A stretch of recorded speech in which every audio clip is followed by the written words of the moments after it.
Hello everyone, সামনেই জন্মাষ্টমী আর এই সময় তাল যথেষ্ট অ্যাভেলেবল। আর প্রথমে নিয়ে নিয়েছি তাল। এবার তালটাকে ভালো করে আমরা ছাড়াবো। বলে রাখি এরকম ভাবে দেখো তালটাকে ভালো করে এরকম প্লেন করে নিতে হবে, যাতে তালের চোঁচটা বাইরের দিকে বেরিয়ে না থাকে। এবার তালের পাল্প বের করব। আমাদের সবার বাড়িতে গ্রেটার যথেষ্ট অ্যাভেলেবেল, তাই জন্য দেখো যথেষ্ট অ্যাভেলেবেল সবার বাড়িতেই পাওয়া যায়। তো এইরকম ভাবে দেখো গ্রেটার দিয়ে তালের পাল্পটাকে কিন্তু বের করে নিতে হবে। তালের পাল্প কিন্তু কমপ্লিটলি বের করা হয়ে গেছে। এবার আমার যতটুকু প্রয়োজন হবে আমি ততটুকু ইউজ করব। এছাড়াও দেখো আমি নারকেলটাকেও কুড়ে নিয়েছি। এবার দেখো একটা বড় পাত্রতে আমি দুধ নিয়ে নিয়েছি। দুধটাকে মেরে আমি পুরো অর্ধেক করে নেবো। আমি এখানে 500 দুধ ইউজ করছি। দুধটাকে দেখো কন্টিনিউয়াসলি ভালো করে কিন্তু চালাচ্ছি। এখন ফ্লেমটা একটু বেশি রেখেছি, রেখে দুধটাকে কিন্তু মেরে নিচ্ছি। যতক্ষণ দুধ মরছে ততক্ষণ চলো আমি যে এক্সেস জলটা আছে সেটা বেরিয়ে যাবে।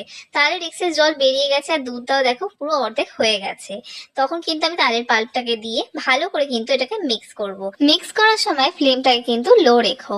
কমপ্লিটলি মিক্স হয়ে গেলে এবার আমরা নারকেল কোড়াটা এর মধ্যে দিয়ে দেবো। নারকেল কোড়াটা দেওয়ার পর আমি এখানে দিয়ে দিচ্ছি স্বাদ মতন চিনি। তুমি কড়াতে নারকেল কোড়াটাকে একটু চিনি দিয়ে নেড়ে শুকনো মতন করে এইভাবেও কিন্তু দিতে পারো। এবার কমপ্লিটলি এটাকে ভালোভাবে মিক্স করে নিতে হবে। তুমি যদি এটা ঠাকুরের জন্য না বানাও, তাহলে যদি নিজেদের খাওয়ার জন্য বানাও, সেক্ষেত্রে কিন্তু এখানে চিনির জায়গায় বাতাসা, নকুলদানা এগুলো ইউজ করতে পারো। কিন্তু অবশ্যই সেই স্বাদের কিন্তু আন্দাজ থাকতে হবে। অনেক সময় কি হয়, বাড়িতে নিত্য পুজো হলে সেই বাতাসা, নকুলদানাগুলো কিন্তু থেকে যায়, মিছরি আরো অনেক কিছু থেকে থাকে।